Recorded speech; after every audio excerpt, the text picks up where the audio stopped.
네, 그럼 오늘 첫 번째 사연부터 확인해 볼게요. 아이디 성현 별별별별 님께서 더빅스쿨 게시판에 취업 준비 방향을 잡고 싶습니다 라는 제목으로 올려주셨습니다. 사연이 굉장히 길기 때문에 집중해 주세요.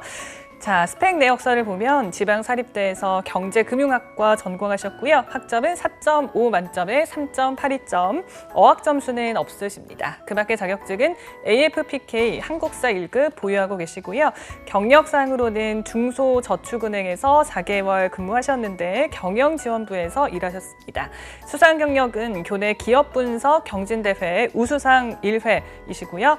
대외 활동은 경제교육봉사, 장애아동 멘토링, 핀테크 어플 서포터즈, 독서 모임 운영, 교내 동아리 회장 등 다양하게 하셨네요. 부족하다고 느끼는 스펙은 영업 경험, 어학 성적, 자격증이라고 하십니다. 입사를 희망하는 회사, 그리고 직무는 보험사 영업관리, 또 시중은행 PB, WM, 중대형 신협 또는 저축은행 등 금융권이라고 하시고요. 하고 싶은 말이 많으신데요. 읽어드릴게요. 2020년 하반기 CFP를 준비하다가 떨어졌고 2021년 1월 졸업과 동시에 부산에 있는 소형 저축은행에 입사를 했습니다. 여신에서 경력을 쌓고 캐피탈, 증권사, 대형 저축은행으로 이직하고자 했지만 경영지원부의 배치를 받았고 직무 비전이 없어 보여서 4개월 만에 퇴사를 했습니다. 이후 메리츠 화재와 하나손해보험 영업관리, 하나투자증권 PB 등 대기업 위주로 지원을 했는데 모두 서류 탈락했습니다. 취준의 기간도 없이 졸업 이후 운 좋게 저축은행에 입사를 해서 제대로 된 취준을 해본 적이 없어서 앞으로의 방향을 잡고 있습니다. 라고 하셨고요. 자, 첫 번째 궁금한 점은 대기업 서류 탈락의 원인 중 하나가 자소서 말고도 어학 성적이라고 생각되는데 최소한 토익 800점과 토스 레벨 7은 취득을 해야겠죠. 자, 두 번째 질문은 재학 중에 막연히 보험사와 시중은행의 개인 금융을 목표로 해서 자격증이 AFPK밖에 없습니다. 증권사나 저축은행, 기업금융 직무 등 금융권을 통틀어 지원할 수 있도록 투자, 자산운용사, 신용분석사 등 추가적으로 자격증을 취득하는 게 좋을까요? 라고 하셨고요. 또 지원 직무가 모두 영업과 관련이 있는데 27살이 먹도록 아르바이트 경험이 없습니다. 지금이라도 영업과 관련된 아르바이트를 하는 게 좋을까요? 보험 설계사도 눈에 보이는데 별로일까요? 라고 하셨고요. 마지막으로 금융권 취업의 문이 점차 좁아지는데 금융권만 바라보기에는 리스크가 크다고 생각이 많이 듭니다. 직무와 관련된 스펙의 중요도가 조금 떨어지는 BGF 리테일, GS 리테일 등 취업의 문을 넓히는 게 좋을까요? 라고 하셨네요. 네, 성현님 정말 이렇게 일목요연하게 질문을 굉장히 많이 주셨어요. 직접 출연하셔가지고 이야기를 나눠보셔야 좋을 것 같긴 한데 일단 보면은 대기업 위주의 금융권 취업을 하고 싶어 하십니다. 이제 제대로 방향을 잡고 차근차근 준비하려는 모습이 굉장히 인상적인 분인데요. 일단은 우리 건쌤의 스펙 점검부터 한번 받아보도록 할게요. 이분 같은 경우에는 지금 현재 학교 전공 자체부터 이제 경제금융학과잖아요. 네. 그리고 CFP까지 준비를 했었고 AFPK 공부도 해놨고 경제교육 봉사도 했었고 심지어 이제 그런 것들을 살려가지고 직접 중소저축은행까지도 취업을 해왔던 분이에요. 그렇기 때문에 사실상 스펙 자체는요 진짜 열심히 산 흔적이 드러나요. 이런 분들이 사실은 이제 금융권에 가장 로열티가 높아 보이는 분이 사실인 거죠.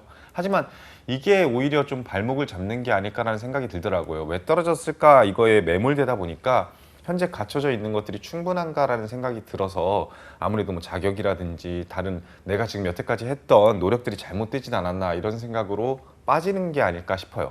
가장 대표적인 예시로 어학 점수가 지금 현재 없는 상태잖아요. 이게 되게 아이러니하게도 어학 점수 같은 경우에는 내가 지원할 수 있는 기업들의 폭을 제한시키는 경우가 굉장히 많아요. 대표적인 예로 삼성이라든지 이런 데들은 어학 성적이 없으면 아예 지원조차 불가능하고 은행권들에서도 대부분 다 가점으로 활용되고 있기 때문에 이런 부분들이 오히려 발목을 잡지 않을까라고 해서 좀 더 현실적인 그런 스펙 점검이 필요하지 않을까 싶습니다. 그러면 여기 질문 첫 번째 바로 물어볼게요. 어학 성적은 최소한 몇 점 이상은 돼야 될까요? 저 기본적으로 어학 성적은 대표적인 점수 당연히 고고익선이지 않을까라는 얘기를 먼저 드리고 싶어요. 990 맞을 수 있다 토익 기준으로 그러면 990이 목표여야겠지만 현실적으로 봤을 때 850에서 900 이상 정도만 된다라고 한다면 충분히 뭐 여러분들이 스펙적으로는 무리가 없는 점수이다. 혹은 지금 본인이 말씀하듯이 어학 성적 레벨 6 정도를 취득해야 될까요? 라고 얘기하셨는데 네. 토익이 한 900 정도 되면은 레벨 6는 조금 애매하지 않을까? 한 7 혹은 오피그를 기준으로 봤을 때는 IH 정도 취득하는 것이 여러분들이 지원할 수 있는, 이분이 지원할 수 있는 폭이 넓어지고 가점으로도 활용할 수 있는 점수가 아닐까 싶습니다. 네. 네, 일단은 영어 성적부터 빨리 한번 획득을 해보시면 좋을 것 같고요. 지금 자격증을 보니까 AFPK랑 한국사 1급을 가지고 계세요. 지금 AFPK가 그나마 이제 금융권이랑 연관이 된 자격증 같은데 혹시 이걸로 좀 부족하진 않을까요? 일단 AFPK 그 하나만으로도 사실은 뭐 나쁘진 않다고 생각을 합니다. 하지만 이제 본인이 뭔가 더 노력을 하고 싶다라고 한다면 일단은 이런 스토리텔링 바탕으로 어떤 식으로 내가 이야기를 풀어나갈지부터 고민을 하시는 게 중요하지 않을까 싶어요. 지금 현재 본인 같은 경우에는 이제 보험사나 시중은행으로 목표를 잡고 있는데 이런 분들 같은 경우에는 보험사나 시중은행에서 어떤 직무로 가냐를 먼저 잡는 게 중요하거든요. 영업관리 직무로 가고 그리고 이런 은행에 PB나 WM으로 가겠다라고 한다면 AFPK에서 투자자산운용사 같은 자격증들을 취득하는 것이 현실적으로 도움이 되는 것이 사실입니다. 하지만 만약에 내가 여태까지 했던 노력들이 기업 분석이라든지 하는 것들, 실제로 수상 경력 중에 교내 기업 분석 경진대회 우수상까지 받은 경험이 있어요. 이런 분들 같은 경우에는 사실 개인보다는 기업에 좀 더 초점이 맞춰져 있고 그러다 보면 금융권에서도 기업과 관련된 업무를 수행하는 그런 직무를 노려야 되기 때문에 그때는 신용분석사가 가장 합리적인 그런 방향이 되지 않을까라는 생각이 들어요. 그래서 본인이 일단은 직무를 선정하셨으면 좋겠어요. 내가 WM이나 PB로 갈 건지 아니면은 기업 관련된 일을 할 건지 그리고 이게 정해지고 나면은 자연스럽게 AFPK로 부족하지 않을지 이 생각에서 더 나아가서 어떤 자격증을 취득하는 게 좋을지가 좀 더 가시적으로 보이지 않을까 싶습니다.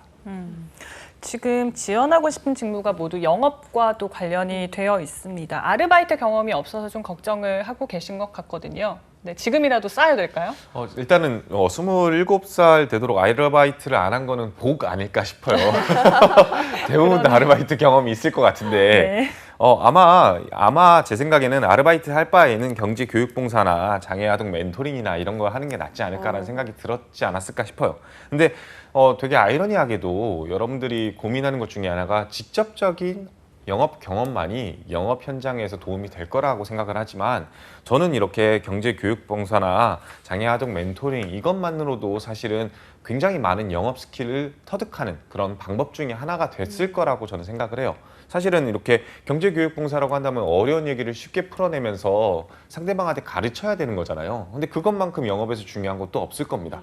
그리고 장애아동 같은 경우에는 내가 좀 더 마음을 신경 쓰면서 공감을 해주면서 돌봐야 됐을 겁니다. 근데 그런 것들 또한 어떻게 보면은 공감 능력이라든지 커뮤니케이션 능력에서 여러분들 더욱더 키워졌을 가능성이 있어요.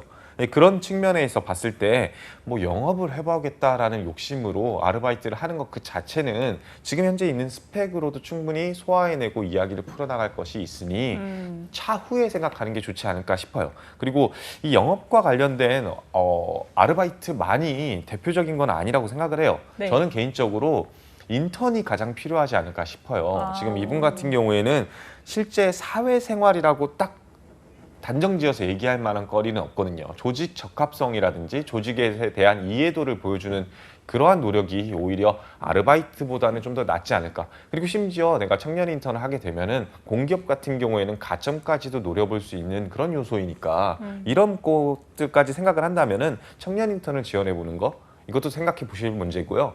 또 앞서 내가 지금 보험 설계사라든지 이런 것들 금융권 계약직이라든지 하는 것들 고민 진짜 많으신 분들 많을 거예요. 현실적인 걸 한번 생각해 보셔야 될 것 같아요. 만약에 본인이 계약직이라든지 설계사로 일하게 되면은 취업 준비와 병행하는 것이 가능할지 그 직책이나 직무가 나쁘다고 생각은 전혀 안 합니다. 하지만 이 일을 하게 되면은 자연스럽게 취업이 목표가 아니라 그 현실에 지금 현재 부딪히는 업무의 스트레스라든지 아니면 업무 목표를 달성하는데 모든 시간과 노력을 할애해야 되기 때문에 따로 내가 별개로 뭘 더 준비한다는 것은 사실 현실적으로 녹록치 않을 거라는 생각이 들어요. 그래서 좀 더 현실적으로 내가 취업과 병행할 수 있는 인턴 혹은 자격증 공부를 좀 하는 게 본인한테 도움이 되지 않을까 싶습니다. 네, 그리고 말씀해 주신 대로 지금 가지고 있는 경험을 어떻게 더 활용하면 좋을지도 고심해 보는 게 좋을 것 같습니다.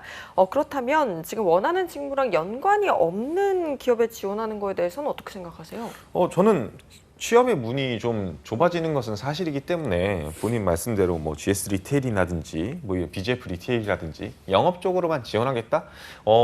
저는 굉장히 좋은 선택이라고 생각을 합니다. 사실 이런 분들이 공통적인 특징이 뭐냐면은 계속해서 탈락하다 보면요, 자존감이 낮아지면 면접 가서 진짜 중요한 면접에서도 이상한 얘기하고 막 맞아요. 덜덜 떨고. 근데 한번 합격하는 그런 뭔가 성취감을 느끼게 되면은 그 다음 스텝으로 넘어가기가 굉장히 좋아지거든요. 그래서 뭐 BJF 리테일, GS 리테일도 사실은 굉장히 좋은 기업이라고 저는 생각을 합니다. 그래서 지원을 병행하시고 거기서 얻는 성취감으로 그 다음 스텝으로 나아가는 것도 방법이 될 수 있고, 혹은 오히려 GS 리테일을 가다 보니까 오히려 이게 진짜 내 길이 맞았구나라는 생각도 드실 수 있다고 생각을 합니다.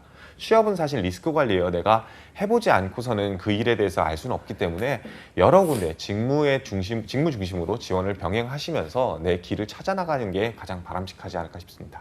네, 어학과 자격증 그리고 인턴을 추천해 주셨고요. 동시에 지원 영역을 좀 확장하는 것도 추천해 주셨습니다. 자, 그러면 두 번째 사연 바로 또 확인해 볼까요? 네, 지금 더빅스쿨의 IDBUYA VI님께서 대기업 회계팀 공기업 준비 고민이라는 사연을 올리셨습니다. 우선 자세한 스펙 내역서 확인해 보도록 할게요. 네, 부야님 서울 소재 여대를 나오셨고요. 경영학과의 4.0입니다. 어학 점수는 토익 900점, 토스 7이고요. 자격증은 한국사 1급, 무역영어 1급, 전산세무 2급을 가지고 계십니다. 그리고 과외나 서비스업 아르바이트 경험이 다수 있으세요. 부족하다고 느끼는 스펙에는 아직 특별한 내용을 적어주지 않으셨고요. 그리고 앞에 사연 제목을 봤을 때 대기업 회계팀이나 공기업 준비 원하시는 것 같습니다. 하고 싶은 말 확인해 보도록 할게요. 안녕하세요. 이제 막 취업 준비를 시작하는 23살 여성입니다. 막상 자소서를 쓸 때가 되니까 대외 활동을 하지 않은 것이 후회가 됩니다. 아직 다양한 기업이나 직무, 필요한 역량 등을 잘 몰라서 준비를 하는데 어려움이 많은 상태입니다. 너무 모호하지만 지금 제가 원하는 것은 초봉 3천 이상을 받을 수 있는 기업에 빠르게 취업을 하고 싶어요. 집에 가장이 저여서 어릴 때부터 여러 아르바이트를 하다가 오히려 취업 준비의 시기를 놓친 건 아닌가 싶어 걱정입니다. 지금 대략적으로 생각하고 있는 것은 대기업 회계팀이나 공기업 사무직인데 제가 준비해야 할 자격증이나 좋은 경험이 있다면 추천해 주신다면 방향 설정에 큰 도움이 될 것 같아요. 냉정한 조언 부탁드립니다 하고 사연을 올려주셨어요. 네, 여러 가지 이제 현실적인 상황 때문에 아마 취업 전선에 좀 빨리 뛰어드신 분이 아닌가라는 생각이 듭니다. 우선 좀 전반적인 스펙 점검부터 해볼게요. 이분만큼 열심히 산 사람이 있을까 싶어요. 그러니까요. 23살인데 본인 이야기로 했던 가장 큰 포인트가 사실 나는 집에 가장이다라는 네. 이야기를 하셨어요. 이게 굉장히 엄청 삶의 무게감이 느껴지지 않습니까? 네. 근데 이런 삶의 무게감이 있는 와중에도 학점이 4.0에 토익을 900을 취득을 해놓고 한국사 와. 1급이나 무역영어까지도 취득을 했어요. 네. 절대 낮은 스펙이 아닙니다. 이분 스펙은요 굉장히 뛰어난 스펙이고 심지어 이런 생각이 가장 큰 스펙인 것 같아요. 네. 내 가족을 돌봐야 된다는 생각. 사실은 면접에 있어서 그리고 취업 준비에 있어서 가장 중요한 것은 내가 왜 취업을 해야 되는지, 내가 왜 이 직무를 가져야 되는지, 내가 왜 이 기업에 들어가야 되는지에 대한 이야기인데 그 이야기의 시작점이 되지 않을까 싶어요. 그래서 그런 부분들에 있어서는 정말로 박수를 보내고 싶고요. 다만 이제 현실적인 것들을 봤을 때는 당연히 조금 더 노력을 해야 될 필요성은 있겠죠. 그런데 그런 부분들은 충분히 채워나갈 수 있는 방법이 있지 않을까 싶어요. 물론 이제 가장이기 때문에 경제적으로 좀 도움을 드리고 싶다는 마음 때문에 빨리 취업을 해야겠다라는 생각이 드시겠지만 가족도 중요하지만 본인 인생도 저는 중요하다고 생각을 해요. 취업을 빨리 하는 것도 좋은 방법입니다. 하지만 좋은 곳에 취업하는 게 우리 가족을 위해서 더 좋은 방법이지 않을까라는 생각 꼭 해보셨으면 좋겠습니다. 취업, 인생 살아가는 거에 있어서 인생은 속도가 아니라 각도라고 저는 생각합니다. 네, 우리 건쌤의 이야. 명대사네요. 오, 각도. 인생은 속도가 아니라 각도다. 그러면 우리 부야님의 취업각 한번 세워보도록 할게요. 일단 지금 부야님께서 해주신 말씀을 보면 대외 활동을 하지 못한 것이 좀 아쉽다. 이거에 대해서는 어떻게 보세요? 저는 이 아쉬운 부분은 맞다고 생각을 합니다. 일단은 기본적으로 아르바이트 굉장히 많이 했을 텐데 아르바이트 이야기를 별로 안 쓴 걸 보면은 뭐 본인 생각에는 좀 자질구레하다라는 생각이 들 수도 있어요. 근데 앞서 제가 다른 사연 얘기할 때도 그랬지만 조직 적합성이라든지 사회성이라든지 실제 그 직무에 대한 이야기들을 다루기 위해서는 당연히 대외 활동이 제일 좋을 거예요. 근데 그 대외 활동이라는 게 단순히 막 학회라든지 봉사단체라든지 하는 것들을 넘어서 실제로 그 직무를 체험해 볼 수 있는 인턴 활동들 같은 것들이 가장 좋은 합리적인 대외 활동이지 않을까 싶어요. 지금 이분 같은 경우에도 고민하는 것 중에 하나가 아직 다양한 기업이나 직무, 필요 역량 등에 대해서 잘 알지 못한다라는 이야기를 하셨어요. 사실 이런 부분들은 그 대학생 어느 분들도 사실은 알기가 쉽지 않아요. 주위에 지인이 있지 않는 이상. 왜냐하면 교육으로서 가르쳐 주는 건 아니거든요. 본인이 어떤 일을 원할지 어떤 일을 해나갈지에 대한 생각은 인턴 활동들이라든지 내가 직접 그 일을 해보면서 느껴지는 게 더 크기 때문에 이런 일들 꼭 해보셨으면 좋겠습니다. 좋습니다. 자, 초봉 3천 이상인 기업에 좀 빠르게 취업을 하고 싶다라고 하셨는데요. 속도보다는 각도라고 하셨어요. 뜬금없지만 몇 도가 좋은 건가요? 한 90도 정도로 스트레이트 포워드하게 나가는 게 제일 좋은데 뭐 사실 이분이 어떤 인생을 살아가는지 그 각도는요 어느 방향이 제일 중요한 거죠. 네. 사실 본인이 가장 희망하고 행복할 수 있는 방향으로 잡는 게 제일 중요해요. 빨리 취업한다고 해서 행복하지는 않을 거라고 저는 생각을 합니다. 그래도 이분 스펙이면 빠르게도 할 수 있지 않을까요? 좋은 저는 각도로? 충분히 괜찮다고 생각을 합니다. 그렇기 때문에 막 눈을 낮춘다든지 아니면 전혀 희망하지 않는 기업으로 간다든지 하지 마시고 네. 내가 어떤 일을 했을 때 좀 더 잘할 수 있을지 그 어렴풋이라도 본인이 대기업 회계팀이나 공기업 사무직 같은 경우에는 내가 좀 더 할 수 있겠다라는 생각이 드시는 상황인 네. 거잖아요. 네. 그래서 그런 분야로 좀 더 디테일하게 들어가는 게 좋지 않을까 싶습니다. 아, 근데 궁금한 게요. 여기서 이제 원하신 게 초봉 3천 이상. 아마 사회 경험이 없으셔서 그러실 것 같은데 웬만한 중소 중견기업은 초봉 3천 이상이지 않니 궁금한데요? 네, 맞습니다. 네. 이게 사실 뭐 공기업 기준으로 생각을 해봤을 때 공기업도 평균 임금이 한 3천 정도 됩니다. 네. 그래서 공기업 어느 군데에 취업을 하시더라도 본인이 희망하는 그런 돈은 충분히 벌 수 있다라고 생각을 하셨으면 좋겠어요. 특히나 뭐 최근에 최저임금 같은 경우에 9,160원으로 합의됐죠. 이게 지금 월로 환산하면은 191만 원 정도 된다고 하더라고요. 네. 이렇게 생각해 봤을 때는 어차피 내년 정도에 취업을 한다라고 하시면 가정하시면은 이미 어느 기업에 취업한다 할지라도 3천 정도는 확보할 수 있다라고 생각하시는 것이 바람직하니까 그냥 내가 초봉 3천을 노리겠다. 빨리 취업해야겠다라는 생각보다는 어차피 액수는 거의 비슷하고 그 이상을 받을지는 내 노력에 따라 달라지니까 좀 더 좋은 곳, 좀 더 내가 원하는 곳에 취업하겠다는 목표를 잡는 게 좋지 않을까 싶습니다. 특히 네. 제가 앞서 인턴 얘기했잖아요. 네. 근데 인턴 취업을 하게 되면 인턴도 월급을 줘요. 음. 공기업 청년 인턴도요 거의 200 가까이 줍니다. 그러니까 그것도 한 3개월에서 6개월 정도 일할 수 있는 기회가 되고요. 네. 본인이 이렇게 이런 돈이 좀 부족해가지고 빨리 취업을 하고 싶다는 욕심에도 좀 기여가 되지 않을까 싶으니 특히나 본인이 지금 원하는 직무 찾는 데도 도움이 될 거니 꼭 공기업 체험형 인턴 적극적으로 지원하셨으면 좋겠습니다.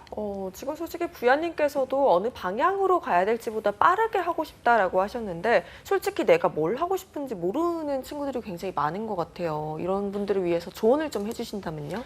저도 제가 뭘 원하면서 하고 싶었는지 잘 몰랐어요. 맞아요. 그래서 간접적으로 추론해내면서 생각을 했어요. 나는 생각보다 다른 사람들이랑 같이 어울리는 걸 좋아하네, 말하는 걸 좋아하네. 이런 작은 생각부터 시작을 해서 이 직무는 어떨까, 저 직무는 어떨까, 일단 한번 지원해보는 게 어떨까라는 생각으로 조금씩 디테일화해갖고 그 디테일화해가는 과정에서 내가 부족한 점들을 실제 면접장에 가서 이런 것들을 질문을 받으면서 깨닫고 그 다음 단계로 더 발전하고 그리고 심지어 일을 하면서도 내가 앞으로 어떻게 살아야겠다는 생각을 계속 고민하게 되더라고요. 여러분들이 지금 답을 정해놓고 인생을 살아야겠다는 생각보다는 어느 정도 답을 찾아가는 과정에 있다는 사실 좀 깨우쳐셨으면 좋겠어요. 답이 없는 게 아니라 답은 만들어가는 거니까요. 네. 지금 일단은 대략적으로 대기업이나 공기업 입사를 희망한다고 하셨는데 사실 두 개가 굉장히 준비하는 게 방향이 다르기 때문에요. 이건 쌤은 좀 어떤 방향으로 가면 더 좋을지 조언해 주세요. 일단은 뭐 대기업이나 공기업을 생각하는 것 자체는 되게 바람직한 방향이다. 근데 네. 회계팀으로만 국한되는 건 좀 위험하지 않을까 생각은 들어요. 왜냐하면 TO 자체가 워낙 적으니까. 네. 그래서 거기만 지원하시게 되면 조금은 불합리한 상황에 놓이지 않을까 싶어요. 하지만 대기업, 공기업 이렇게 해가지고 투 트랙을 다 가져가겠다는 건 굉장히 좋은 생각입니다. 왜냐하면 기본적으로 이 두 기업들 같은 경우에는 사무행정이라든지 경영지원 파트로 지원을 하시게 되면은 여기저기 다 지원해가지고 내가 순환근무를 할 수 있게 될 가능성이 굉장히 높거든요. 네. 인사 쪽에서 일하시다가 교육 파트로 넘어가는 경우도 굉장히 많이 봤고요. 교육 파트에서 일하다가 총무 파트로 넘어가는 경우도 굉장히 많이 봤습니다. 이런 분야에 있어서 내가 아직 할 일, 내가 좋아할 만한 일을 모르겠다라고 한다면 대기업만큼 순환근무가 잘 되어 있는 곳이 없기 때문에 그곳을 목표로 하는 것은 바람직합니다. 공기업 또한 마찬가지고요. 사무행정으로 뽑아놓고 내부에 들어가서 어떤 부서에서 어떻게 일할지가 정해지기 때문에 이런 부분들도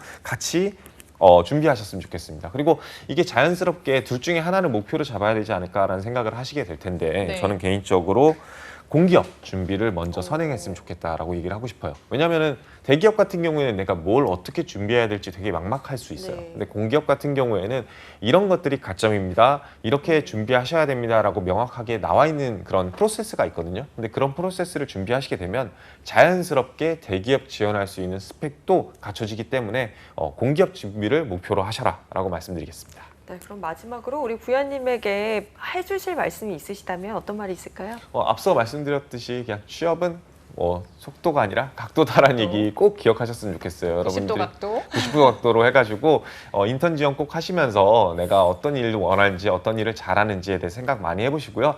취업에 대해서 너무 걱정하지 마세요. 여러분들 취업 한번 했다고 해가지고 그 인생이 끝나는 건 절대 아닙니다.